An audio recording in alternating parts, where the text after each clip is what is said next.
Sud Radio, 10h midi, Valérie Expert, débat. Bonjour à toutes et à tous, si vous nous rejoignez, nous sommes en direct avec vous jusqu'à midi pour commenter l'actualité. L'actualité, évidemment, c'est le 11 novembre, on va parler de ces commémorations et puis cette marche contre l'islamophobie hier qui suscite énormément de réactions, de polémiques, une manif réussie ou la manif de la honte, comme le disent certains. 0826 300 300, on va en parler avec vous, puis on va s'interroger également sur l'avenir de la France insoumise après cette manifestation. C'est beaucoup de questions en tout cas. On en parle avec Hassen Hamou qui devrait pas tarder à nous rejoindre, qui est responsable associatif, fondateur du collectif marseillais Trop jeune pour mourir. François Coq, essayiste, auteur de l'impératif démocratique. Bonjour. Bonjour. Kevin Bossuet, professeur d'histoire dans le 9-3 et Michel Taube, fondateur du site d'information Opinion Internationale, fondateur d'Ensemble contre la peine de mort et vous venez tout juste de publier aux éditions du Cherche Midi La face cachée des Émirats Arabes Unis. Absolument. Merci d'être avec nous ce matin. On va commencer peut-être par notre tour de table avant de rentrer dans le vif du sujet. Kevin Bossuet, c'est un coup de cœur ou un coup de gueule ? Plutôt un coup de gueule. Donc samedi dernier, on a fêté le 30e anniversaire de la chute du mur de Berlin, qui a marqué la fin du communisme et la fin de la guerre froide, qui s'est achevée par la victoire du modèle de la démocratie libérale sur le totalitarisme rouge. Et moi, la question que je me pose, c'est comment, aujourd'hui, en 2019, on peut encore être communiste.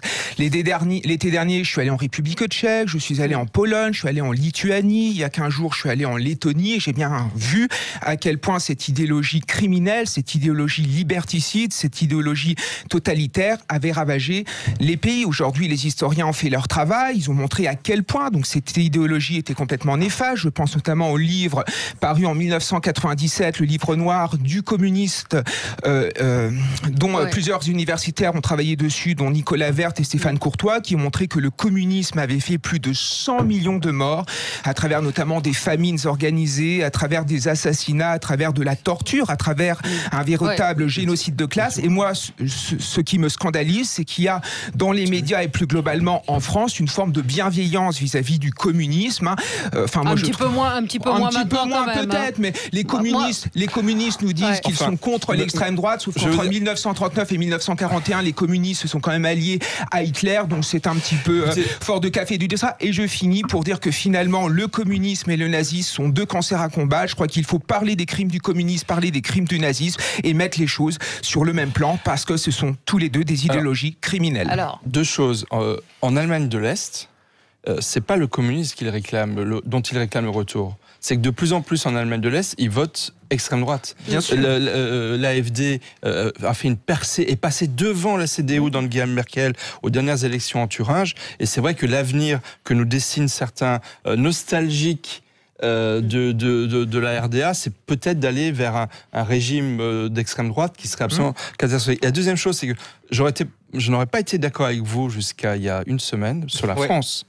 Mais quand j'ai vu la liste des initiateurs de l'appel dont on va parler tout à l'heure au rassemblement contre l'islamophobie, 5 des 7 organisateurs sont des organisations d'extrême gauche, complètement minoritaires sur le plan électoral, et elles ont eu tous les échos médiatiques possibles et imaginables pendant une semaine, ce qui veut bien dire qu'effectivement ils sont beaucoup plus influents qu'on ne le croit aujourd'hui. Alors François Coq, vous avez fait partie de la France insoumise. Oui, mais je parle très librement, n'étant pas communiste et ne l'ayant jamais été, mais par contre je retrouve dans vos propos l'offensive à l'œuvre de toute l'intelligentsia et de toute la technostructure libérale qui gangrène l'Union européenne, puisque vous savez qu'il y a une résolution qui a été adoptée il y a quelques jours qui vise à faire exactement ce que vous venez de faire, c'est-à-dire même mettre sur le même plan le nazisme et le communisme, en assimilant le communisme au stalinisme, etc. Autrement dit, faire ce qu'on appelle en maths, d'un côté la réflexivité, l'un est égal à l'autre, puis derrière la transitivité, au nom de la lutte contre le nazisme et l'extrême droite, il faudrait lutter contre le communisme, et tout ça permet d'avoir les coudées franches pour laisser aller la seule politique possible qui serait celle de l'Union européenne et du néolibéralisme. Moi, je pense que le débat d'idées est toujours utile. L'idéologie communiste est une idéologie qui porte un idéal qui va vers le droit au bonheur et la cité humaine radieuse. On peut la partager ou ne pas la partager, mais pour le coup, la manière dont elle est combattue de manière dogmatique et la manière dont elle est assimilée aujourd'hui au nazisme et à l'extrême droite, vous ne me ferez pas oublier que cela est un combat aussi idéologique qui est mené par les néolibéraux. Oui. Question, on a pu entendre la semaine dernière, à l'occasion de l'anniversaire de la chute du mur, que c'est l'Allemagne de l'Ouest qui avait annexé l'Allemagne de l'Est, c'est-à-dire cette expression... C'est n'importe quoi. C'est vraiment une réécriture, c'est du pur révisionnisme. Je veux dire, les Allemands de l'Est étaient les premiers à souhaiter la réunification. Ouais. C'était les Allemands qui se sont retrouvés, et simplement en termes de moyens, il n'y avait pas d'autre solution que, heureusement qu'il y avait l'Allemagne fédérale, l'Allemagne de l'Ouest, pour pouvoir porter et supporter le coût de la réunification. Hassen, bonjour. Vous avez rejoint, donc vous, c'est un coup de cœur, un coup de gueule à la fois. Mais ça a été un week-end des marches en réalité. Hein. Ce week-end a été un week-end des marches, et dont une qui vient de ma ville, Marseille. Donc on a manifesté contre le logement indigne et en souvenir des victimes de la rue d'Aubagne. Un drame qui a touché de plein fouet Marseille, qui a un nombre incalculable de logements insalubres. Et donc, il y avait des dizaines de milliers de Marseillaises et de Marseillais qui étaient dans la rue pour d'abord expliquer qu'ils voulaient une alternance sur la manière dont on fait la ville pour l'avenir, mais aussi pour expliquer aux hommes politiques et aux femmes politiques qu'on ne voulait plus jamais revivre ça. Mmh. Et il n'y a pas eu grand-chose de fait, en matière de logement insalubre. Aujourd'hui, il y a eu les points noirs de la ville ont été identifiés. Le maire s'est emparé du sujet et on y essaie en fait, on est arrivé à plus de 1000 délogés à la suite de ce drame, et donc de personnes qui n'ont toujours pas de solution de logement. Donc oui, il y a le gouvernement et la ville, même si tardivement, ils sont montés au créneau maintenant.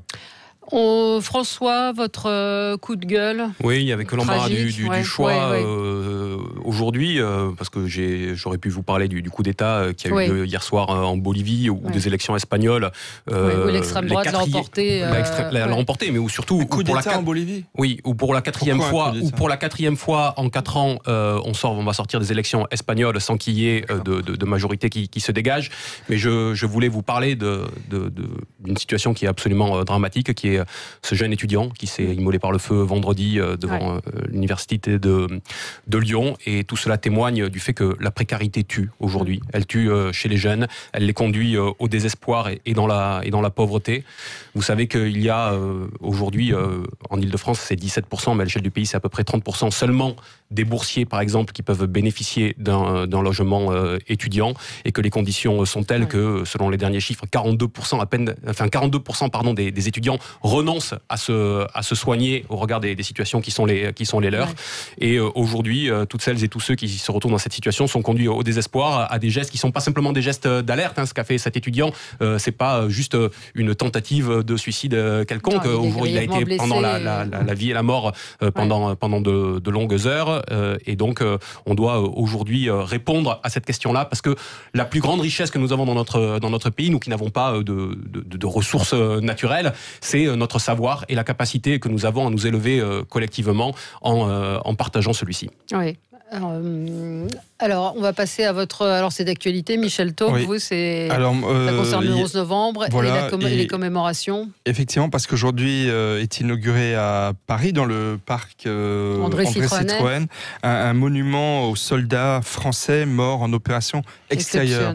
Parce qu'en fait, toujours beaucoup de travail de mémoire, il faut le faire, même si ça ne suffit pas pour évidemment entretenir les valeurs, mais il n'y avait pas de monument pour se souvenir des soldats français morts ailleurs, morts au Liban en 1981, morts au Tchad à partir des années de 79, morts évidemment au Mali, comme il y en a eu malheureusement récemment, et d'autres. Et donc il y a eu 549 soldats qui sont morts sur des fronts internationaux, parce que la France s'engage pour défendre la liberté, la lutte contre le terrorisme partout dans le monde. Et donc il fallait réparer, j'ai envie de dire, cet oubli, cette absence d'empreinte mémorielle.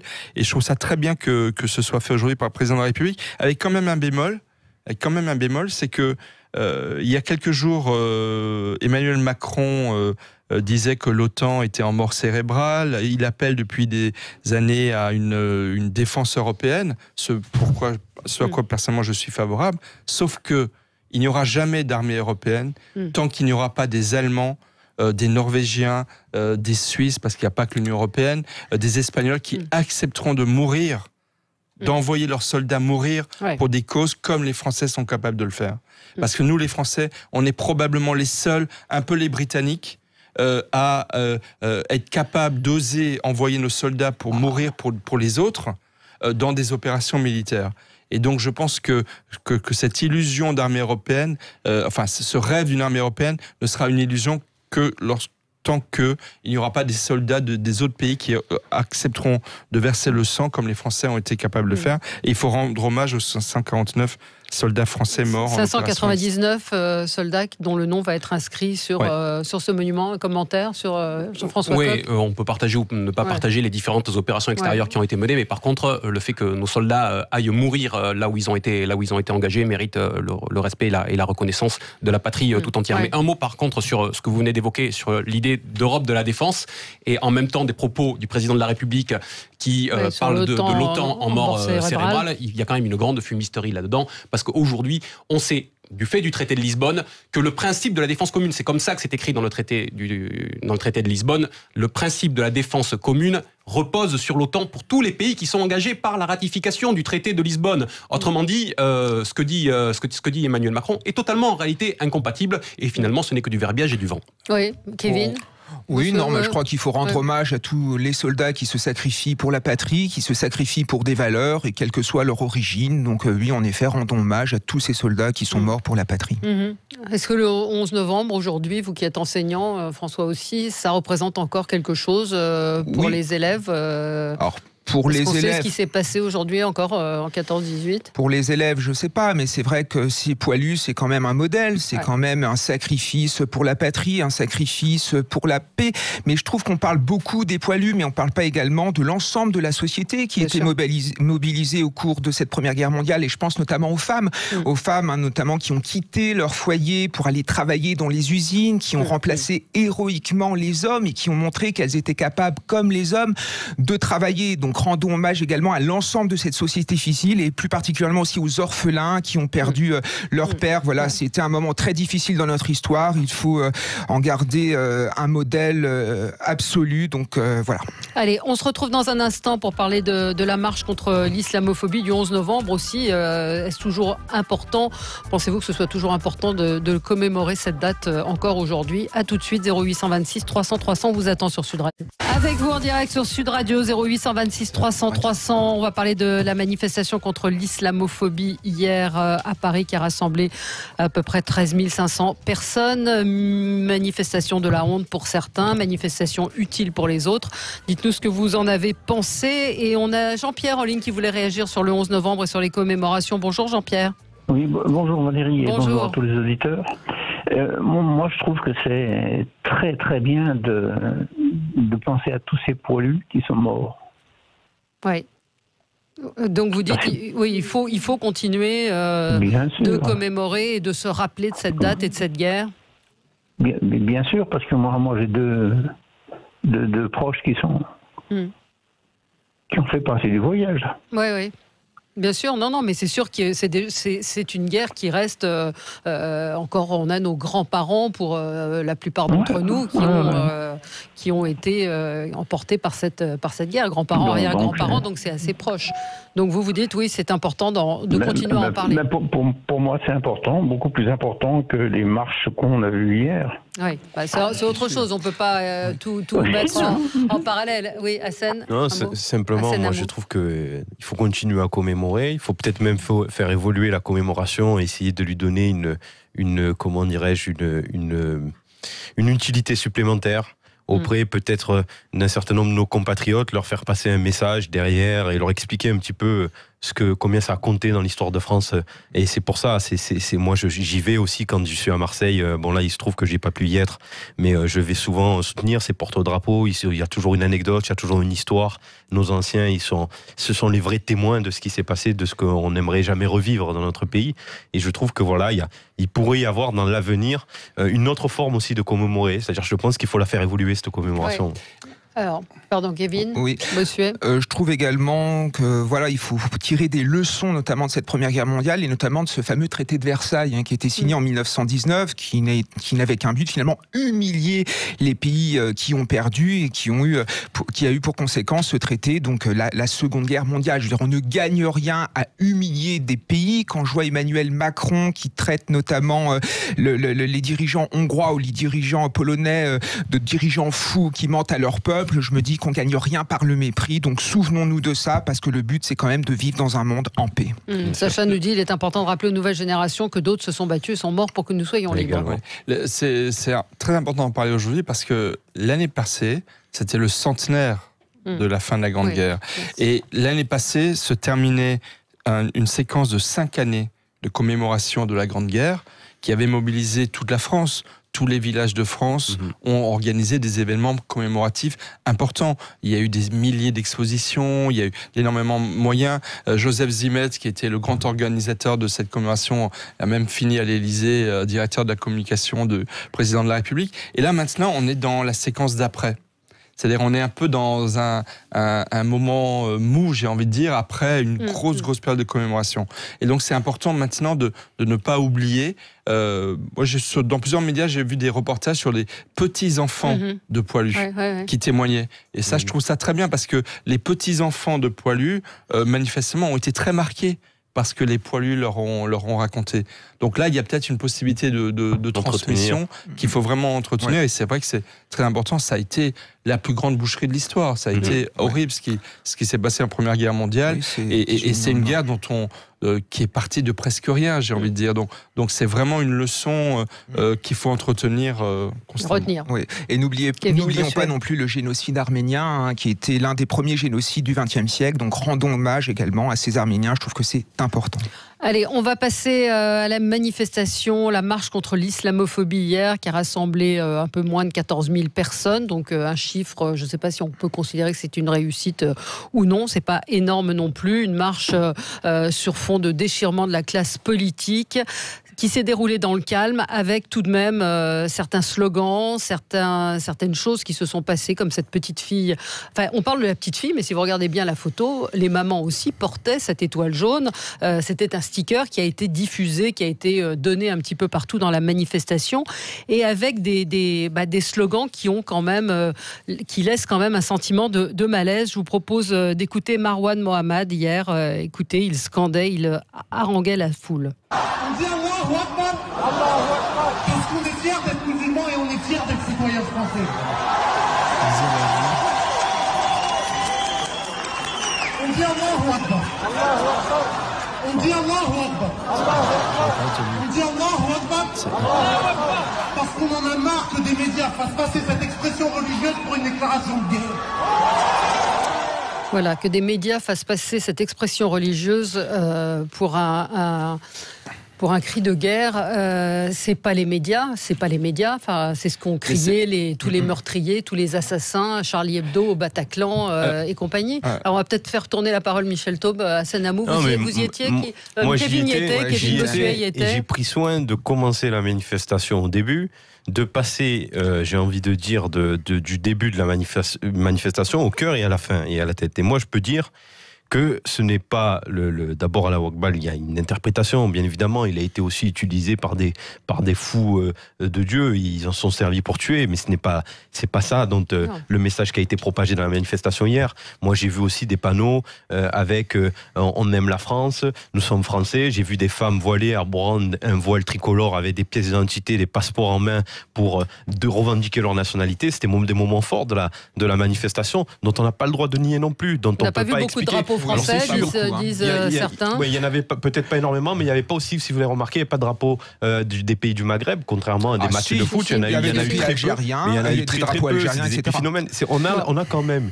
une fâcheuse tendance à vouloir aussi, leur enlever cette spontanéité de manifestation qui, moi, je le redis parce que j'y étais, elle était bon enfant, il y avait des discussions, il y avait des femmes qui en avaient gros sur le cœur. Bon enfant quand il y a des étoiles jaunes qui sont mais Valérie, on peut pas prendre. C'est comme on peut pas dire que le CCIF, tout le monde était du CCIF. La preuve, j'y n'y étais pas. Et comment on peut pas faire cet amalgame-là? On peut pas faire l'amalgame de quelques personnes comme on en a souvent dans les manifestations qui viennent et qui se comportent mal. On ne dit pas que c'est représentatif de tous les manifestants. Ben là, c'est pareil. Vous avez, excuse-moi, une mère de famille qui a été abrutie, qui a fait ça à sa gamine, qui lui a posé ça sans se rendre compte. Nombreuses à faire ça, c'est le problème. Non, c'est pas vrai. C'est pas vrai. Non, vous y étiez. On n'était pas à la même manifestation. Apparemment, en effet. On n'y était pas du tout à la même. Sincèrement, on n'y était pas. Mais c'est vraiment dommage que vous déniez.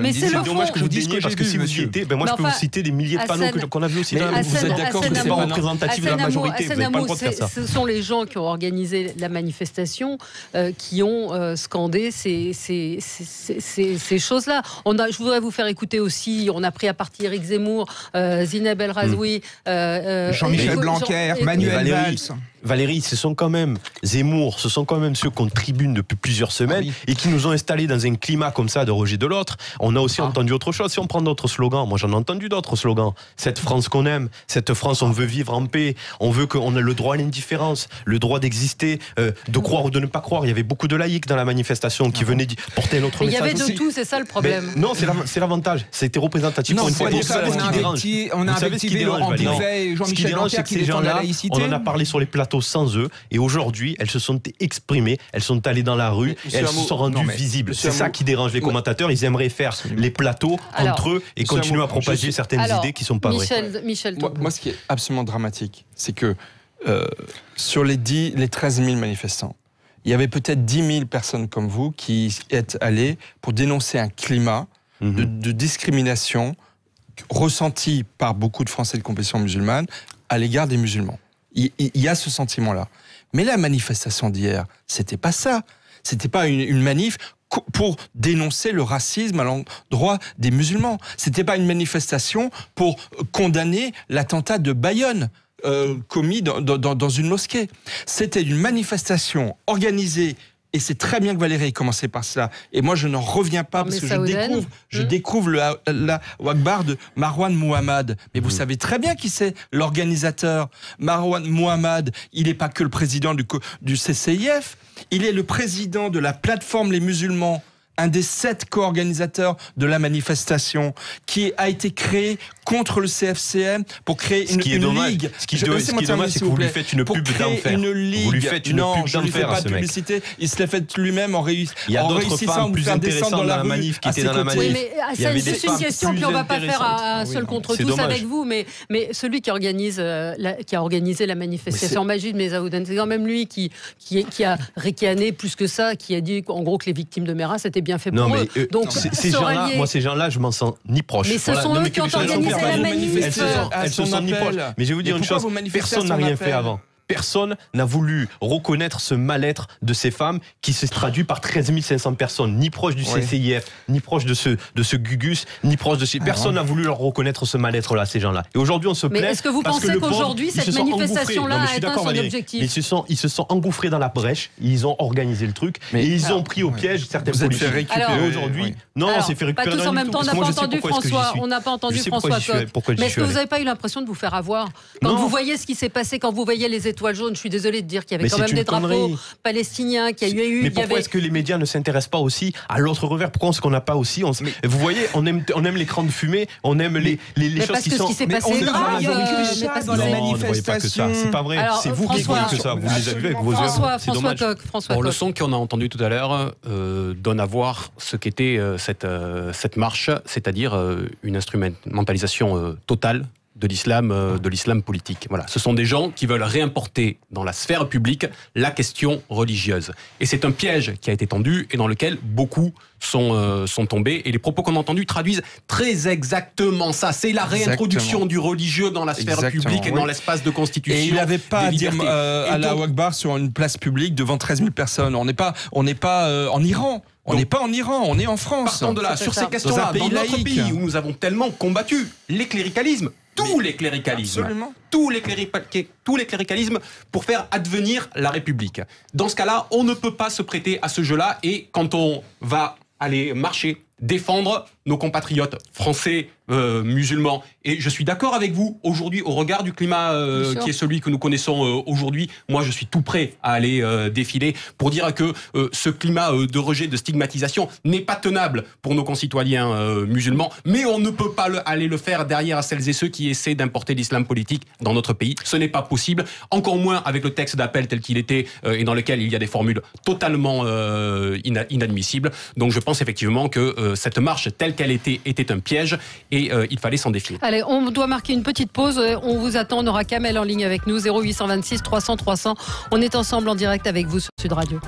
Avec vous sur Sud Radio jusqu'à midi, on revient sur la marche contre l'islamophobie hier. Je suis en plateau avec Hassen Amou, responsable associatif et fondateur du collectif marseillais Trop jeune pour mourir. François Coq, essayiste. Votre livre L'impératif démocratique. Kevin Bossuet, professeur d'histoire, et Michel Taube, fondateur du site d'information Opinion Internationale. Et votre dernier livre, La face cachée des Émirats Arabes Unis, est paru au Cherche Midi. On a Kamel en ligne avec nous. Bonjour Kamel.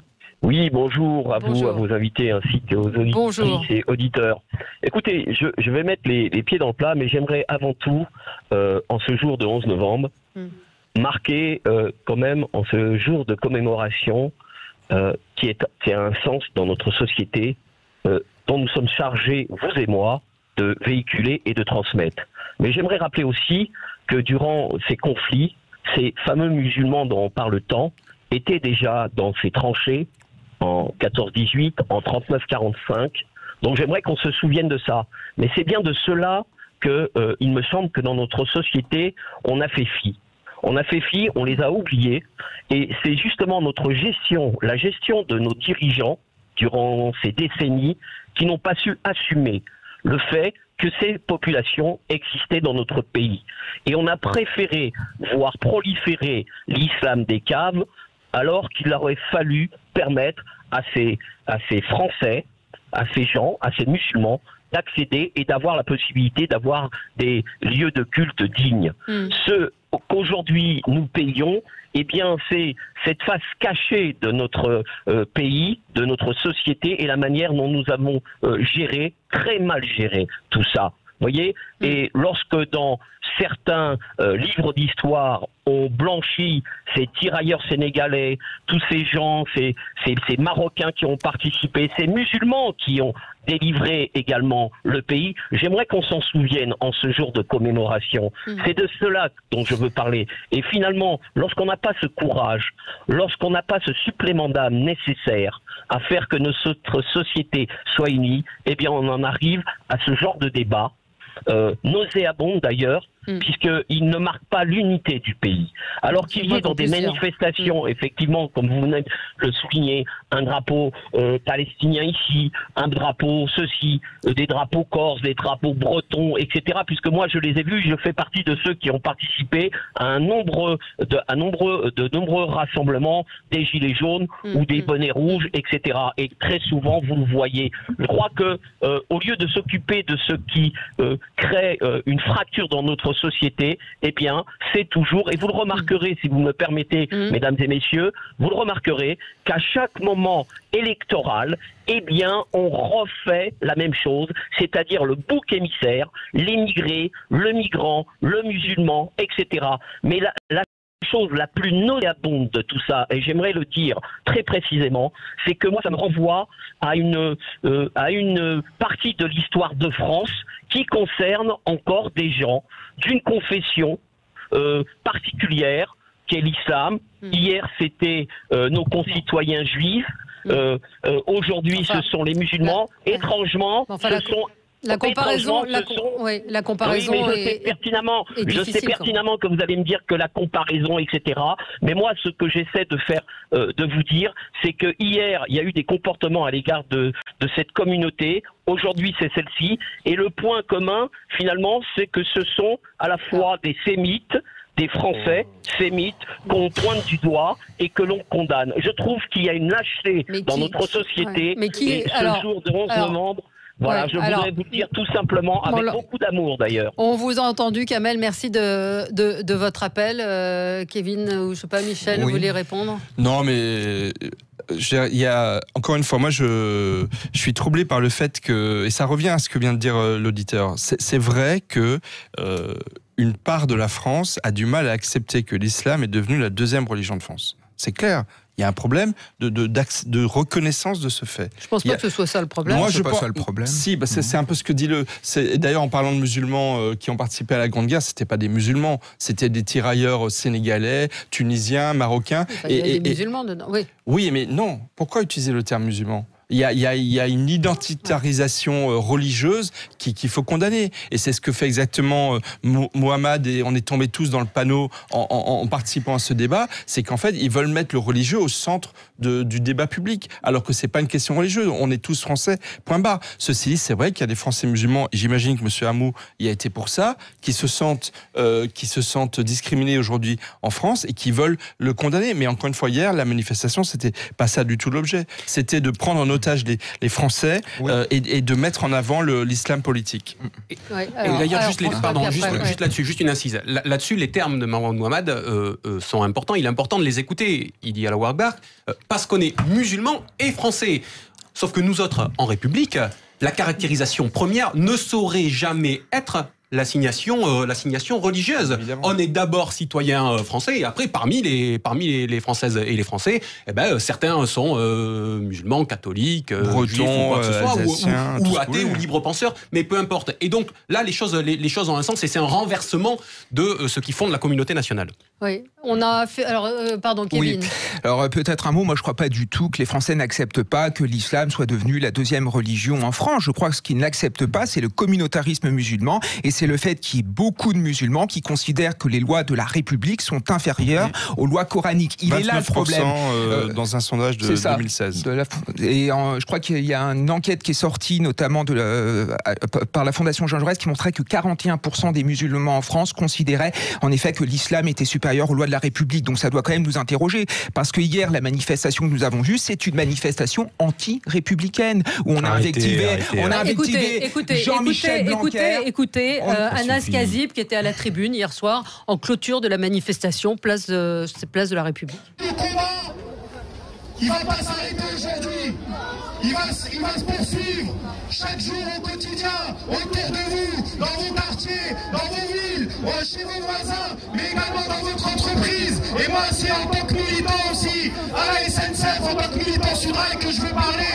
Et je veux mettre un signal d'alarme là-dessus. Parce qu'on a des collègues aujourd'hui qui se font licencier parce qu'ils disent pas bonjour, ils ne serrent pas la main, ils ne font pas la bise.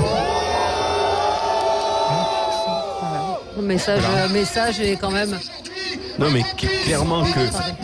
Fumer une clope, aller dans un centre commercial, boire un café, et on n'aurait pas le droit de pouvoir prier ou lire ce qu'on fait. Donc voilà, donc il réclame le droit. Oui, mais des extraits comme ça, Valérie, on peut. Moi, tu vois, sincèrement, je viens dans cette émission, je suis de bonne foi, j'entends des discours, ils me conviennent pas parce que ces personnes-là, elles ont quand même une orientation du discours où ils ont envie d'avoir une lecture de la manifestation à sens unique, où ils disent voilà, nous on a vu que ça. Après le reste, ça nous intéresse pas. Moi, si on y mettait aussi ces femmes qu'on criait qu'elles étaient françaises. Non, c'est ça qui m'aime. Anas Kazib, c'est un chroniqueur des GG. C'est un homme qui a l'habitude d'aller à la tribune, casser aussi ces dérapages, etc. Ces gens-là, on les a toute l'année à la radio. Ce qui m'intéressait, moi, dans cette manifestation, et c'est pourquoi j'y suis allé, c'est que cette France silencieuse qu'on avait gros sur le cœur. J'entends ce que vous dites, mais vous n'avez pas le sentiment de vous faire avoir par ça? Non, parce que moi, je sais pourquoi j'y suis allé et que j'ai pas envie de donner tribune à ces gens-là. Maintenant, je dis encore une fois, on a une fâcheuse tendance à faire des focus sur ces gens-là. Pourquoi est-ce qu'on n'a pas pris ces femmes qui avaient leur passeport et leur pièce d'identité à la main? Parce qu'ils étaient les organisateurs de cette manif. Valérie, Je vais te dire une chose, 90% des gens qui étaient à la manifestation hier ne savaient pas qui était le CCIF. Et vous avez des gens comme ce monsieur qui arrêtez, pour des idiots. Vous nous prenez pour des idiots. Je ne savais même pas moi-même qui était le CCIF.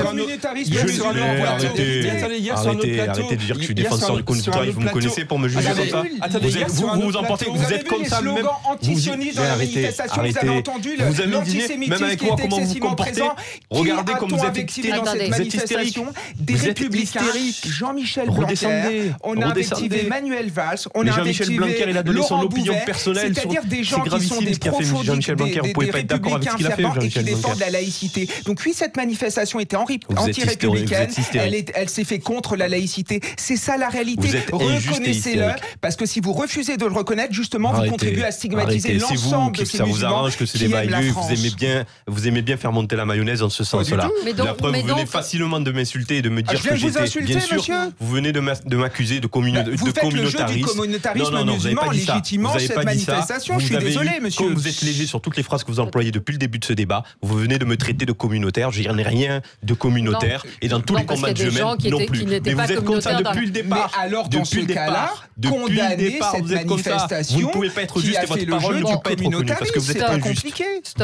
Stop. Il y avait certainement, et Hassen vous le dites, et vous y étiez, vous venez dans cette manifestation des gens sincères qui reconnaissent, qui se sentent moi, c'est ces gens-là qui m'intéressent. Mais moi, oui, bien sûr, sauf que vous ne pouvez pas non plus nier que c'était pas une manifestation je nie pas ordinaire. Le CCIF qui était sur place. Je nie pas le discours d'Anas Kazim à la tribune. Je nie pas cette gamine qui s'est fait instrumentaliser et a posé. Je ne nie pas aussi ces femmes qui ont arboré un voile tricolore. Je nie pas ces femmes qui ont crié avec leur passeport et leur pièce d'identité. Je nie pas aussi qu'il y avait aussi, j'ai rencontré un médecin qui était là et qui en avait gros sur la patate, qui est venu avec ses gosses. Je nie pas tous ces gens-là et c'est pas leur rendre honneur que de faire un focus sur ces minorités qui ont essayé d'instrumentaliser la manifestation. Alors François, les dérives de cette manifestation, est-ce que vous les condamnez? Bien sûr. Ah, très bien. Mais reconnaissez en face les autres aussi. C'est pas la peine de poser la question. Moi, je voudrais dire qu'il faut. Moi, je serais pour trouver une issue, parce que moi, je voudrais défiler à côté d'Hassen pour dénoncer aujourd'hui le climat qui règne et la chape de plomb qui s'abat sur un certain nombre et sur nos compatriotes musulmans. Oui. Mais dans le même temps, moi, je veux continuer à revendiquer mon droit le plus absolu à combattre l'islamophobie, en ce qu'elle est à la fois quelque chose qui vise à interdire toute critique de l'islam, et moi je suis pour la liberté de conscience. Vous avez remarqué depuis 3 semaines on la critique l'islam. Et à combattre l'islamophobie parce que c'est un process qui vise à fédérer par la victimisation, autrement dit, à fédérer l'ensemble de toutes celles et tous ceux qui, parce qu'ils sont immigrés de la première, de la deuxième, de la troisième génération à un moment donné, sont sommés à un moment donné de se ranger derrière le fait religieux par ce principe de victimisation. Donc l'idée, le mot même d'islamophobie est un mot par rapport auquel on ne doit pas baisser les bras, et il ne faut pas faire comme si c'était hier un problème et que ça ne le serait plus aujourd'hui. Et donc il faut trouver les formes d'action pour cela. On marque une pause et on se retrouve dans un instant. On aura Philippe en ligne avec nous, 0826 300 300. À tout de suite. Avec vous sur Sud Radio, on est ensemble jusqu'à midi. On parle de la marche contre l'islamophobie. On est avec Philippe en ligne avec nous. Bonjour Philippe. Oui, bonjour Valérie, bonjour à tous vos invités. Alors voilà, moi hier j'ai suivi un peu, parce que j'étais de repos, donc j'ai suivi un peu les événements. Alors je suis passé par 3 émotions, d'abord le soulagement, ensuite la colère et l'émotion. Alors pourquoi le soulagement? Parce que je discute souvent avec mon voisin qui n'a pas du tout les mêmes opinions politiques que moi, mais on arrive entre gens intelligents à discuter. Et lui il vote la France Insoumise, et il m'a avoué hier que à partir d'aujourd'hui, d'hier, qu'il ne voterait plus la France Insoumise à cause de ce qu'il a vu hier. Alors moi, la colère, c'était quand j'ai entendu, si vous voulez, moi je suis pour la liberté d'expression, même la liberté d'expression totale comme aux États-Unis. Bon, et ces gens, moi, je suis pas d'accord avec ce qu'ils disent, mais ça m'aurait pas dérangé qu'ils manifestent. Mais par contre, ce qui m'a mis en colère, c'est les croix jaunes et les Allah Abkar dans les rues de Paris. Et là, je suis passé à l'émotion, à la troisième sentiment, l'émotion, parce que je me suis dit, mais quand même, purée, Philippe, mais quand même, ça fait 4 ans, il y a 4 ans presque, jour pour jour, il y avait 130 personnes qui mouraient dans une salle de concert derrière les noms derrière les cris d'Allah Abkar et les détonations de Kalachnikov. Où on est, qu'est-ce qui se passe dans ce pays qu'on puisse en laisser des gens dire Allah Abkar dans les rues de Paris 4 ans jour pour jour, pratiquement à 2 jours près. Mais je me suis dit, mais les familles de ces gens qui sont morts, mais qu'est-ce qu'ils doivent penser? Mais c'est le contraire qui va se passer. Cette manif, elle va déclencher des haines chez des gens qui ont perdu des proches, à mon avis.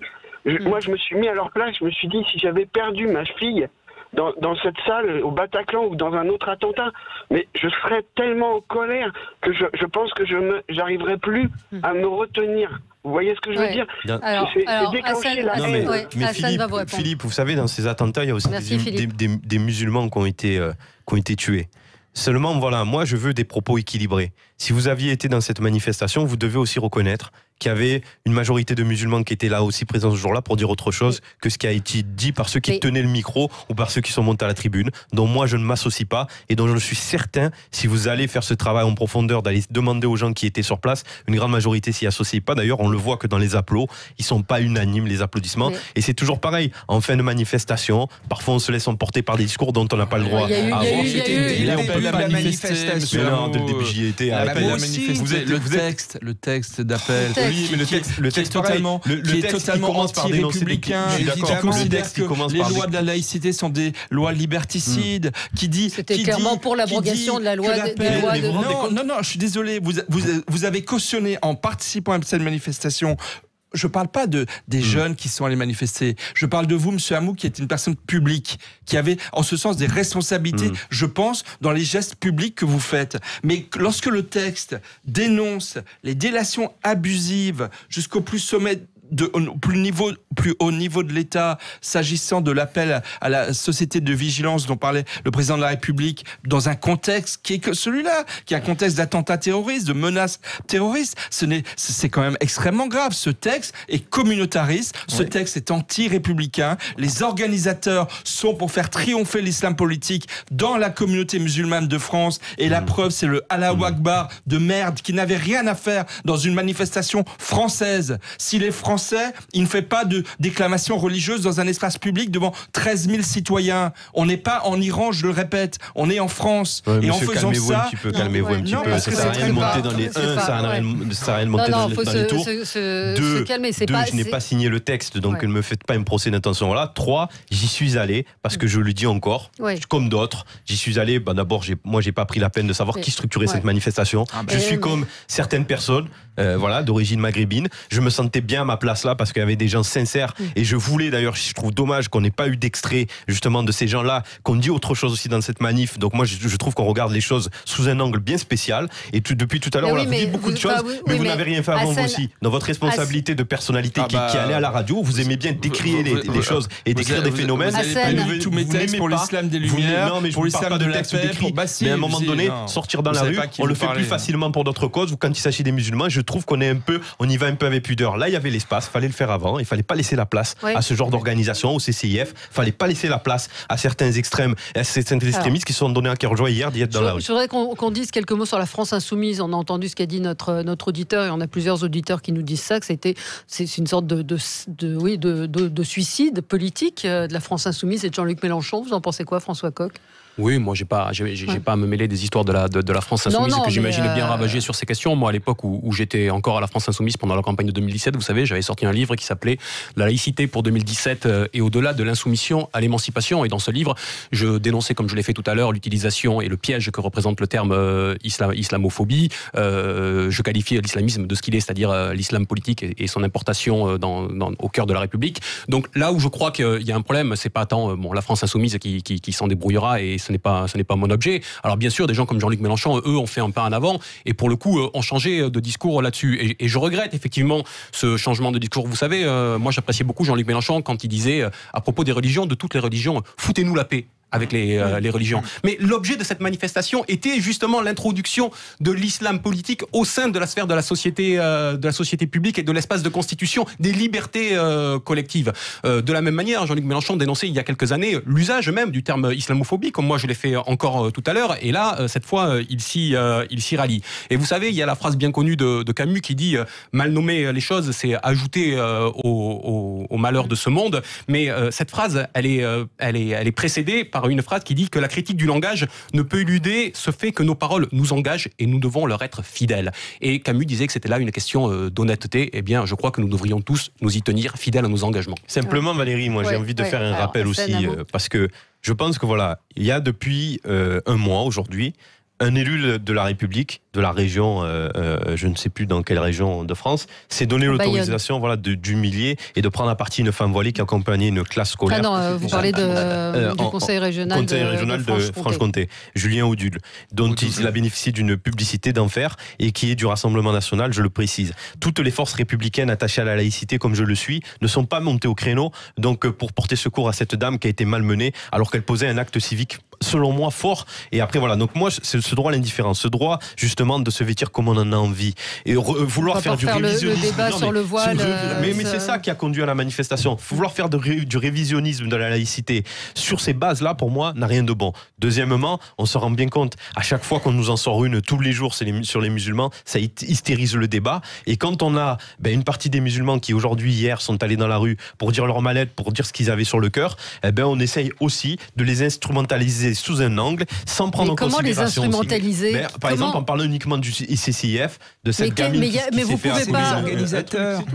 C'est les organisateurs. Mais vous n'avez pas la gueule de bois ce matin? Non, j'ai pas la gueule de bois parce que j'estime que vraiment, moi, j'ai vu des visages, j'ai vu des pères de famille, j'ai vu des jeunes, j'ai vu je vous ai dit des avocats, j'ai vu des travailleurs, j'ai vu des musulmans attachés aux valeurs de la République, attachés à la laïcité, qui étaient là et qui en avaient ras-le-bol de ce climat, comme vous l'avez dit, foutez-leur la paix aussi, foutons la paix aux religions. Et si on veut réformer les religions, chacun pratique sa religion dans son intimité, dans son espace privé, pas dans le public. Donc 100%, voilà. Je suis d'accord avec toi, sauf que la laïcité aujourd'hui, elle autorise à ce que dans la rue, il y ait des femmes voilées qui, en toute quiétude, peuvent aller faire leurs courses, peuvent aller amener leurs gosses à l'école. Il ne faut pas les rendre invisibles. Et moi, je dis, si on veut réviser la loi, quelle qu'elle soit, il faut le faire dans un temps calme. Il ne faut pas le faire dans l'hystérisation du débat ou au rythme des envies du Rassemblement national qui nous impose ce débat-là.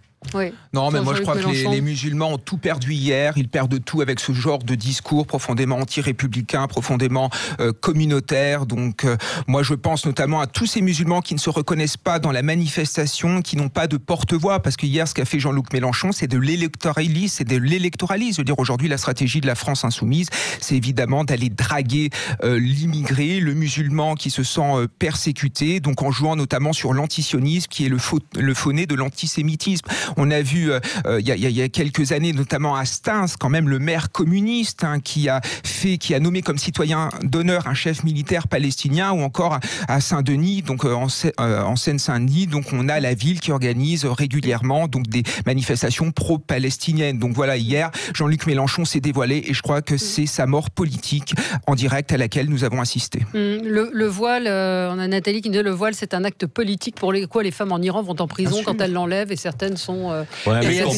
c'est absolument pas pertinent. C'est parce que notre pays et la France, qui est une grande démocratie, qu'on permet à ces femmes-là de ne pas être victimes de ce qui sont les femmes sont victimes en Iran.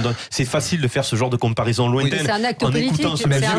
Je sais pas comment vous appelez, je vais pas vous faire offense, même si c'était pas Valérie, vous êtes très orienté dans vos propos. Mais même si ce n'est pas moi je défends la République, même si ce n'est pas un acte politique, c'est un acte religieux.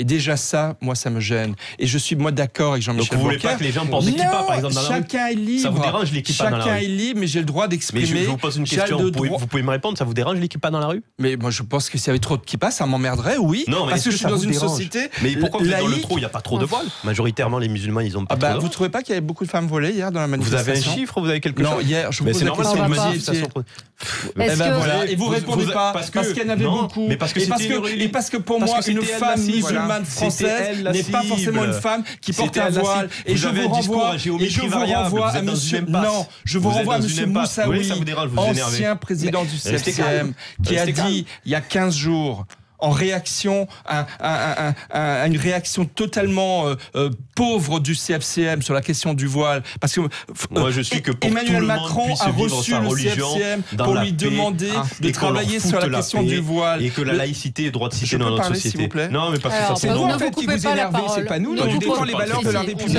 C'est très important. Vous êtes dans le communautarisme. Monsieur Moussaoui, ancien président du CFCM, a dit il y a 15 jours que le port du voile n'est pas une prescription religieuse.